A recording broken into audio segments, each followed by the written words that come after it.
Hello, cuties and beauties. Happy Friday. Fridays are for user submission ghost stories.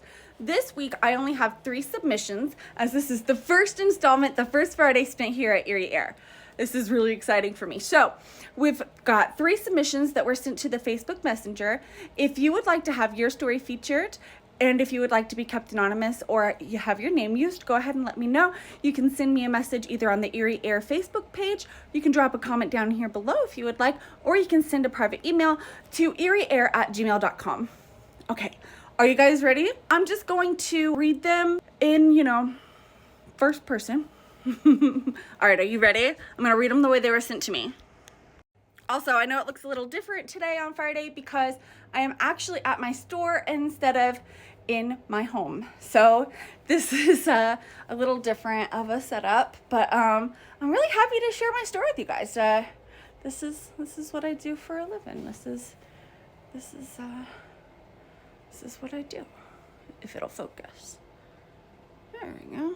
Yeah, that's me. All right, let's get started with these ghost stories. Are you ready? Okay, this first story was sent to me by somebody who would like to be kept anonymous, so we are going to use the name Lisa. But she does say that it's okay to let you guys know that she lives in Cincinnati, Ohio. She says, when I was a kid, my family lived in a house that was owned by my mom's family for generations. It's a very old house. It was one of those houses where doors creaked even when no one was touching them. And the air always felt a little heavy. One night, I woke up needing to use the bathroom. As I stepped in the hallway, I saw a man standing at the end, near my parents' room. He was tall, he was dressed in what looked like an old-fashioned suit, and he didn't say anything. He just stood there, staring at me. I remember whispering, "Dad? Dad!" But the moment I spoke, he just disappeared. Not like walked away, he just vanished. I ran back to my room, pulled the covers over my head, and tried to convince myself that I just imagined it. But the next morning, my mom asked if I'd seen anything strange. She said she had woken up in the middle of the night and saw a man standing in the hallway too.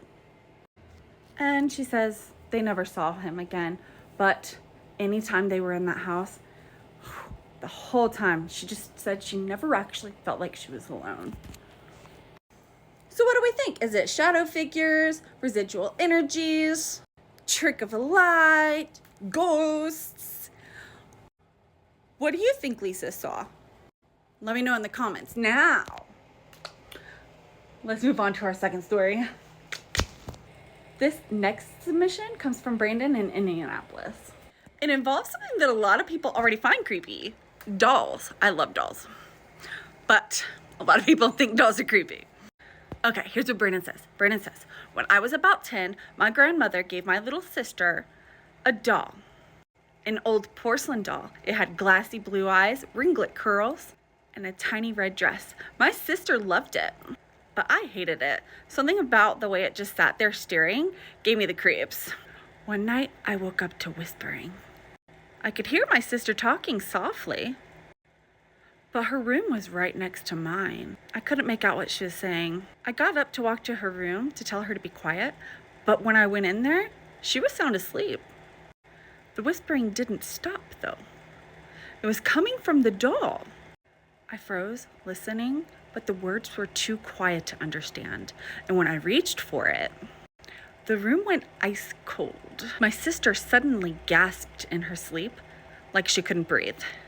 So I panicked and I shook her awake. The moment she woke up, the whispering stopped and the air felt normal again. We got rid of that doll the next morning. Thankfully, unlike a horror story, it did not show back up. I wonder sometimes if we had kept it, would it have gotten worse? Well, Brandon, let's not risk your little sister. Let's just say you did the right thing. What do you viewers think? Do we have a haunted item? Or do we have an overactive imagination? Dolls have been long linked to paranormal activity, but what do you think happened here? Drop your thoughts below. Let's move on to our last story for the night. This last story comes from anonymous, we'll say Mia, in Louisville, Kentucky. Louisville.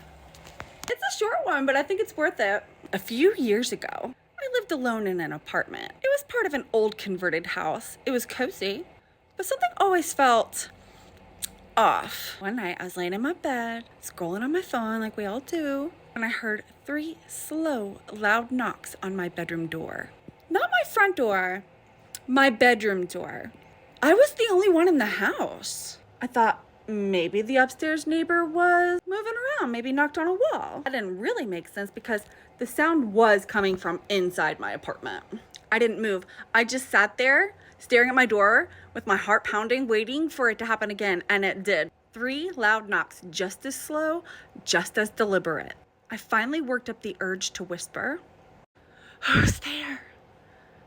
But there was no answer. So I got up and I turned on my light. I opened my bedroom door, nobody there. I went around to the rest of my apartment. I turned on all those lights. I even opened my front door and there was nobody there. Everything was still as night, empty, quiet. I moved about 2 months later. I couldn't sleep there anymore. And I never, to this day, can sleep in total darkness. But the most chilling part was that when I did move and I was packing up all of my things, I know what I packed, right? When I was unpacking, she said there was a note in her box that said, "I will miss you." Ah! So, phantom knocks are one of the most common paranormal occurrences. But that doesn't make them any less weird. If you've ever heard one, you know how eerie it can be. We like eerie though. What do you think was knocking on Mia's door? Let me know in the comments. That wraps up the first episode of Eerie Air's Haunted Submissions.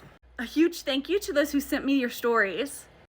If you have a ghost story of your own, please submit it to the Facebook page or by the email eerieair@gmail.com or drop it below. You never know, you might hear it featured right here.